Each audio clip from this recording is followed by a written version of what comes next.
Hey, everybody. You're listening to the Untitled and Unfinished Rock Opera. My name is Steven, And my name is Scott. and we will be picking up in the storyline where we left off last time, where our hero, Extavan, was locked up in an insane asylum for, what did he do, Scott? Well, I think he was having some kind of crazy episode, as far as we know.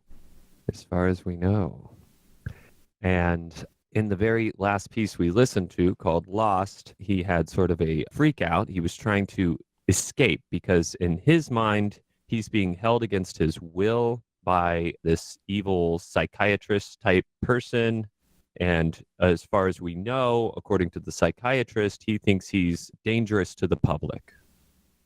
And that last song sort of ends something like this.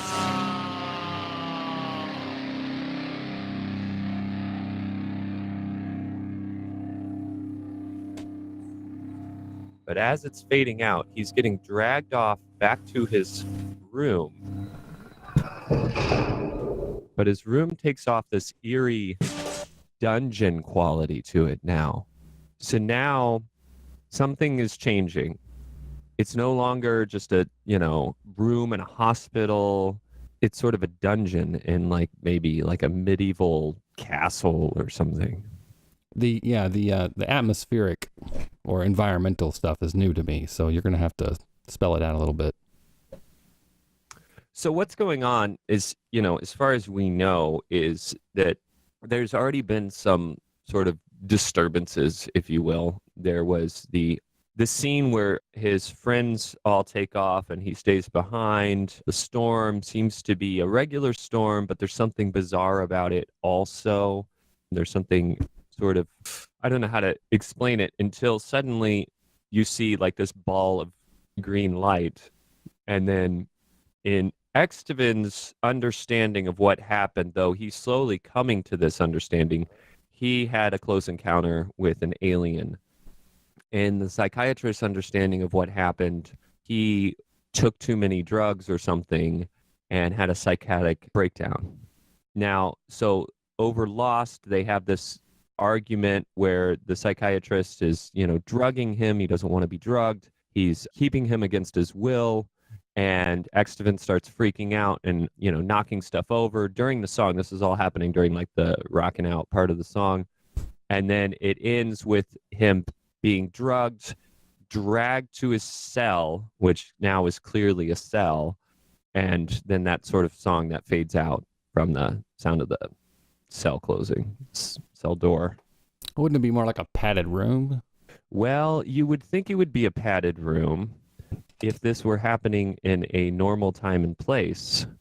But you see, there's something different about this island that this whole thing takes place on. We're not exactly sure what it is, but time and space are sort of relative. So, yeah.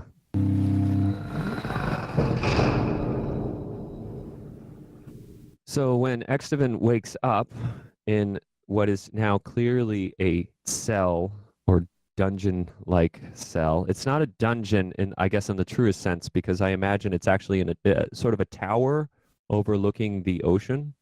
But what we see in this room is that it's stone floor, stone walls, and there is a window up at the top. It is wide open, but it has bars, but it's impossible to get to. And then, do you have the script open? I do. So I'm going to read Asylum Scene 3. That's the page I have up. All right, cool. So this is your guy, actually. You get to be the evil one. You're welcome. So, you need to be somewhere between curious and sinister when you're reading this. So you and your friends thought you would go to the beach and get high. Now look at what's become of you, Extavan.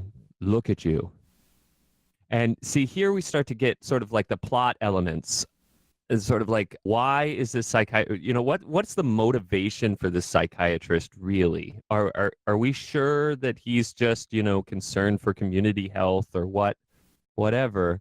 And he starts to reveal a little bit here. So he's going off. He's like, you and your long-haired friends, you rebels, Listen, boy or girl or whatever the hell you are. Do you know what the Bible says? It's a sin to have long hair, for it shows feministic qualities. Now Extavin's a little bit like, wait a minute, I thought this was a psychiatrist. Like, what is going on here? And he's like, what is this place? I've told you. Don't you remember? You're in a hospital. It's more like a prison cell. Tomato, tomato. And then, I don't know. I'm just playing around with lines here. I think this might have to go because it's a little bit cheesy humor, but it's like tomato, tomato. Let's call the whole thing off. And then Extavin's like, yeah, great. Get me the fuck out of here. And the psychiatrist is like, I'm afraid I can't do that, Extavin. You're a danger to society and yourself. A danger? I'm no danger to anybody. You're the danger. Interesting perception. Besides, if I let you out of here, who would want you? Who would take you in now that they all know? Now, here you go. So then the psychiatrist injects him in this stuff we're calling Formula 2 for now. And it goes into this song here. So basically, they have this conversation. He's already drugged. He's really, really drugged up from this guy. And the guy starts to reveal a little bit about his motives are not exactly pure. And then but I guess he's revealing too much or something. I don't really know. And so he decides that what he's going to do is to give him an injection. And then this happens.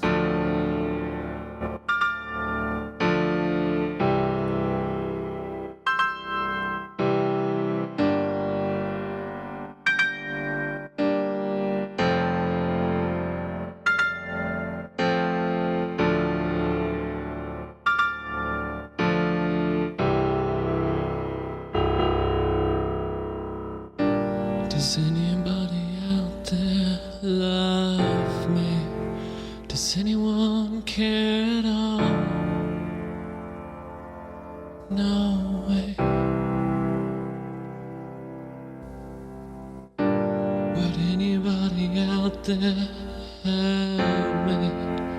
Could anyone see it all? Yeah, so they say. Would anybody out there touch me? Could anyone feel it all? Take the pain. Does anybody out there love me? Does anyone care at all? No way. Would you take my hand and hold me down and then help me up when you hear the sound of my heart break?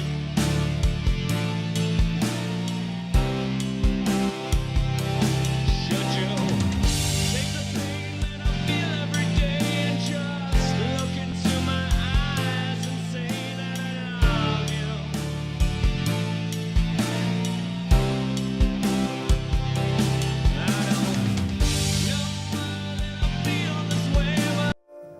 So when he wakes from this, he's sort of just, again, lying on this cold cell in this dungeon type place. And you hear in the background, you hear the ocean sounds coming from up above that one window in the tower. And I think also just to sort of make this really sinister, I want to get the sound of like water dripping on the ground and just bouncing, and that really irritating way that like a single drop coming at different random intervals can, just really sort of be torture.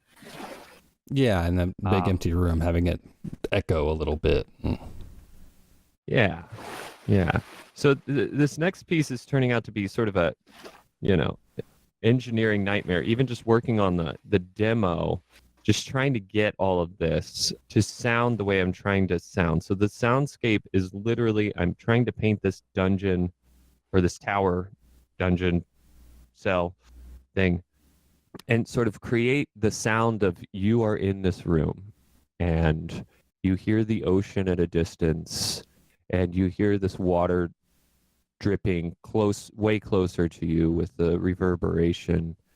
And then one of the things this Formula 2 seems to be doing, which is sort of an unintended side effect, is that our hero is starting to remember what really happened. So he's starting to get glimpses of that night.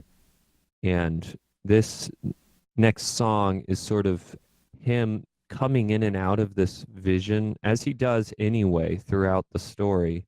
But he's lying there on the ground and very sick, right? You know, because he's just drugged so heavily and he probably hasn't been fed.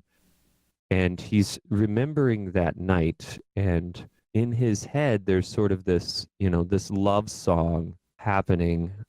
Don't know much about love. I only know the way that I feel for you. Don't know much about these feelings. I only know that maybe this is real. So that's in his head, but unfortunately outside of his head, we hear something quite different. Now this is a pretty crude recording, but this is him in the tower dungeon singing to himself. This is what's happening in his head. I will be here for you. Don't know how I know you. Would you please come back to me? But on the outside, we hear that the nurse catches him or hears this going on. I actually can't find this. So she hears him and she's like, "Oh dear, I better go get the doctor. Something's going on in there." I've actually been considering cutting her character out because she doesn't really play that much of a role. I want to circle back to the music that's in his head versus what's out of his head. Now, just to get an idea of both the soundscape and the visual scape. I mean, it starts with what's in his head or what's out of his head? Are you like going basically from inside his head to out, and then of course it sounds much fuller and bigger with an, you know, organ or orchestra or whatever. Which direction are we going? Or do you want to kind of start kind of small and alone, then build it really big, and then when the nurse comes into play or whoever or whatever, then it's knocked back down to only what a human would hear somebody else singing or humming to. It sounds really empty and alone. Yeah, like basically the last thing you said. Okay. But I want to play around with the idea of, you know, I don't really have this part fully hashed out. I want to go with what sounds, you know, the most believable and dramatic.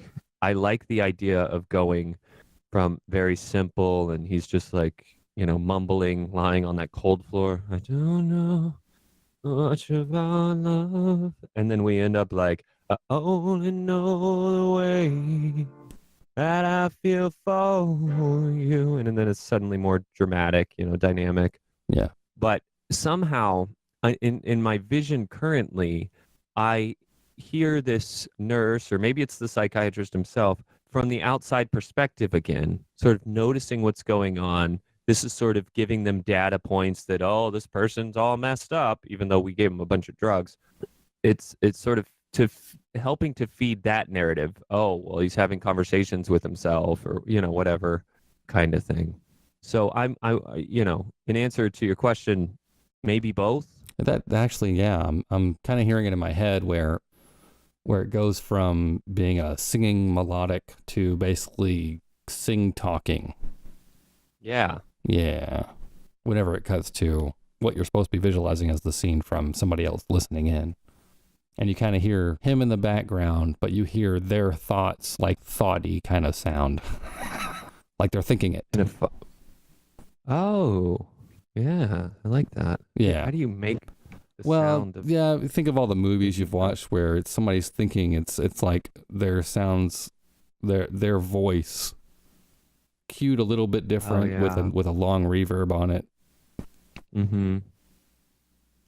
That sounds fun. Sounds kind of ethereal or whatever. Yeah. There's a whole nother layer that's happening during the song. So this is the song where he is remembering his encounter. So I'm wanting to somehow, during this particular song, also flash back to the memory of the night when he had the close encounter. So we'd have to do that with like the storm sounds and stuff like that. Yeah, but I think they should be very background.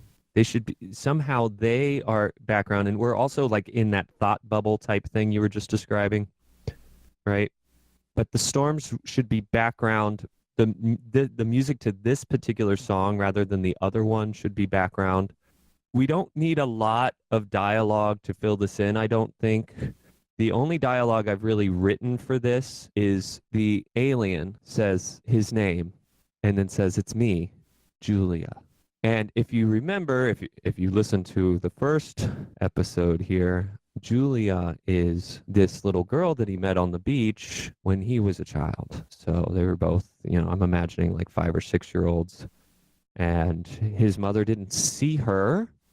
As far as she knew, there was nobody on the beach. And she just chalked it up to his wild imagination. But when they had their encounter on the beach, they had a pleasant time. So it was just like two kids who had just this fantastic time and played together so well and just really had this great connection. And then suddenly her father came in and was like, "This can't be, Julia. We have to leave now." And now we're finding out that this second encounter, as far as we know,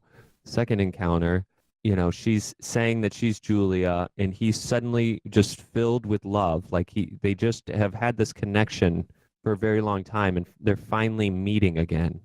So maybe they have a psychic connection or, a long distance, just, love for each other. They just romanticized this meeting when they were kids. Who knows? But they just both have been searching for each other somehow, and they're finally reunited in that moment. And I've been playing around with, it's a duet, it's a love song and it's a duet. And I've been playing around with trying to get an alien sounding girl.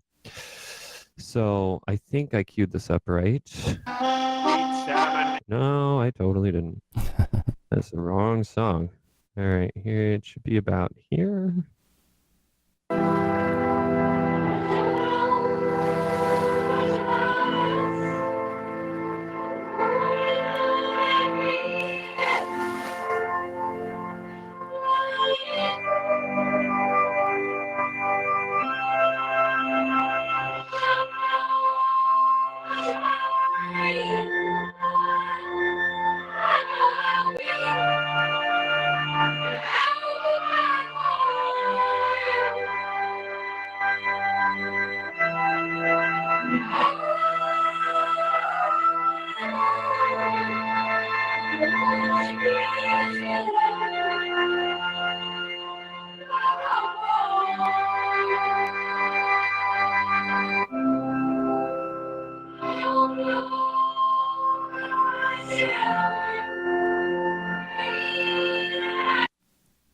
Essentially, they're singing very similar lyrics back and forth to each other as they're just, if you can imagine, I don't see in my head like the inside of the cockpit of the ship or anything ridiculous like that.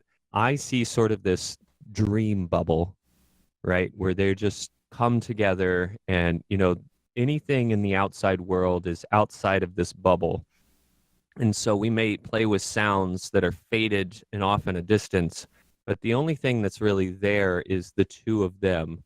and Yeah, they that have reminds a me. brief. Yeah, that reminds me of. I don't know if you watch Stranger Things, but whenever, Yes, love that show. whenever the two, not main characters, but two of the kids anyway, Elle and what's his name? Whenever, Will.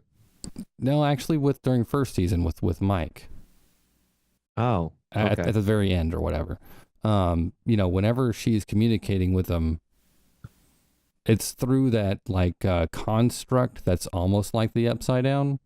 So you hear distant sounds because she's standing in water the whole time, but everything else disappears and all it is what she concentrates on. Oh, yeah, I forget what that's called, but it's like the world between worlds. Yeah.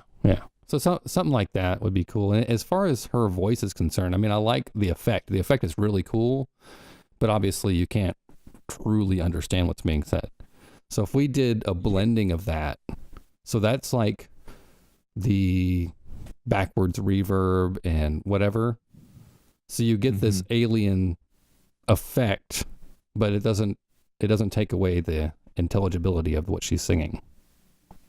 Well, I wonder if it's the backwards reverb or the fact that that's my voice through a bunch of effects. Well, no. I mean, it's like I said, I like the sound.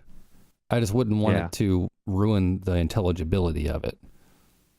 So just like doing a play. Currently it does. Well, sure, but just like doing a play, you don't actually have to put on blackface to play a black character. It's the outfit, the mannerism, you know what I'm saying? They do other things in order to say this is a character that obviously I don't look like this person or I don't act like this person normally, but here it is, right? Wearing a wig, wearing a different outfit to be a different person. You don't have to change the core.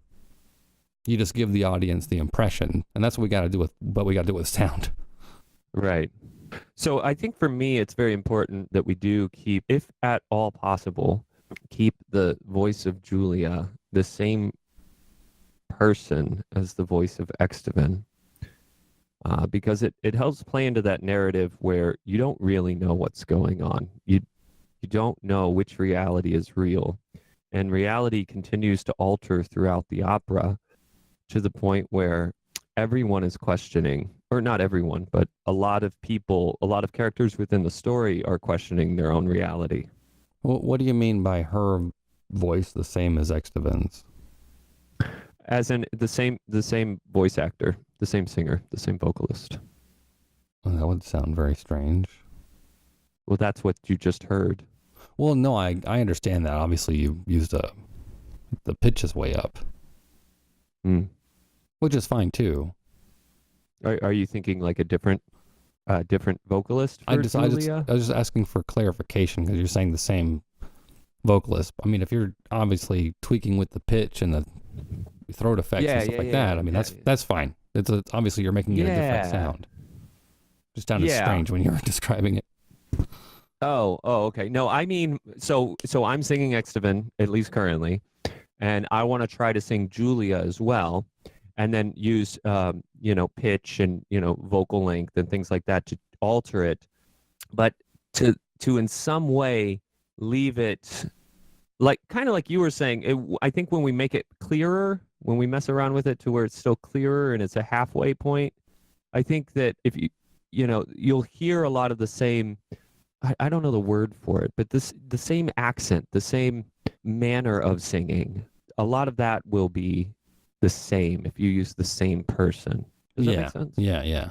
And I don't know if we can use this later on. It just popped in my head. We don't know at this point how things are going to turn out as far as whether he was crazy, whether it actually happened, whether, whatever, you know what I mean? So I don't know if it'll be useful down the road, but if we could mix this to where the two voices actually merge into one. Oh. And that would, well, the song is perfectly written to do that too. It was never an intention, but the way that the lyrics are almost identical, just slightly different for each character, that could be really cool. Yeah. We could play around with, there's definitely a verse or two that we could play around with where they merge. Well, I'd certainly want it to be at the end or a conclusion to the song or whatever. Just to go, here's the twist. If it wasn't already a twist. Yeah. Well, so there's the In the Rain line, which is, the end. And in the rain, through all this pain, I will believe in you. And know how I love you. Will you please be back to me? And then her version of that, I'm missing her version of that, but it's something very similar. She was singing it in that song. I think I must have spliced this song up and put it somewhere else. Basically, she's saying she's coming back. He's asking her if she'll please come back. And she's saying, so they're essentially asking the same thing. Meet me at this place. Yeah. At some point. And so that could be, I could merge those lines to where it makes sense coming from both of them. And then that could be the part where it merges together. That would be cool, because at that point in the show or the opera or whatever, then maybe they're meeting in his head. Who knows? Who does know? I know. Only I seem to know. We have the script, you know. Yeah. Well, so that nurse or the doctor, so-called doctor, they find out about this situation happening. And so there's sinister plotting happening behind the scenes. And at the same time, there is a visitor to the asylum. Well, Extavan has family, and his mother has arrived to, give him a visit, see what happened to her child. And here is a very, very cheesy recording, but I think it's very important to the plot, where the antagonist, our psychiatrist, who's turning out to be a little bit of an overzealous religious type, is trying to convince her that he needs to keep her there.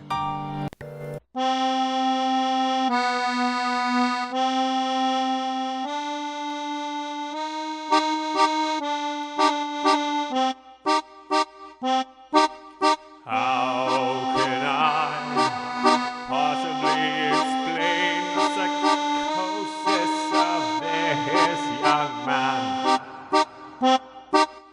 Drug-induced hallucinations of him and his heathen friends. They're fraught with paranoia and discontent for their fellow man. Their blind allegiance and determination for this insane plan. They have willingly lost their cognitive abilities in search from alternative realities. And when one of their own clearly has snapped, they deny all responsibility. Lock them up, send them to me for questioning reality.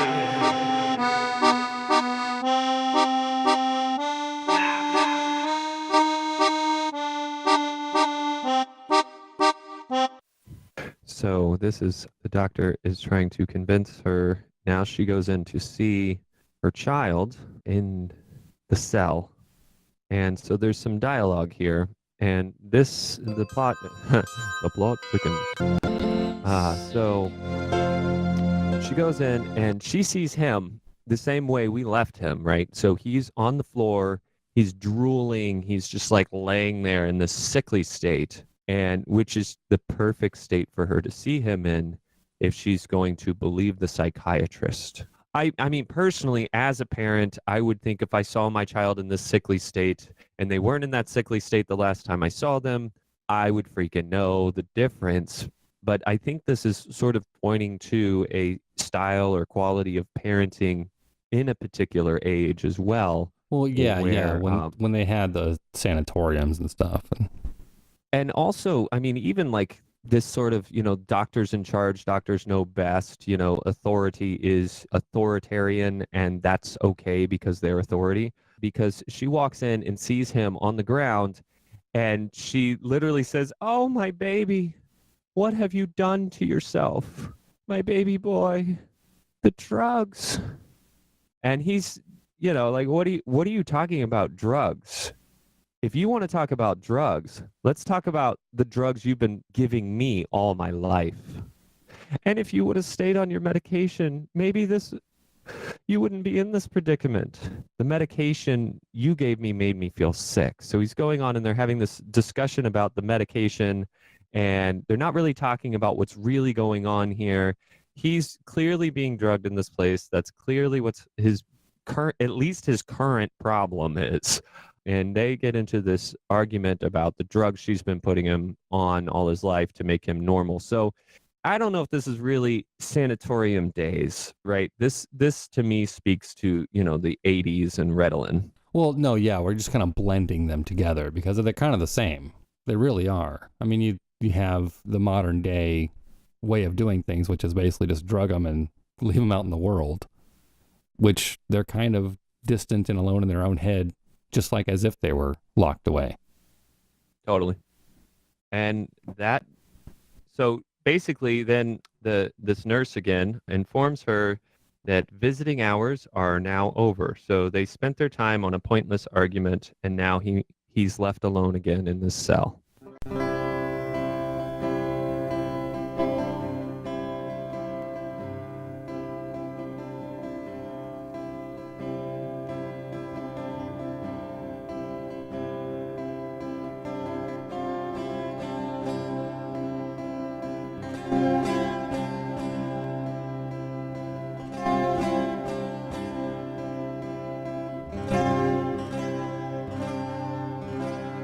When I walked away,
Thanks for listening. If you liked what you heard, please like, share, and subscribe. And yeah, we'll be back with another episode as we continue through this process. Share your comments or anything like that. We'd love to hear what you guys think of this, and if you have any ideas for us to make it better. Thanks.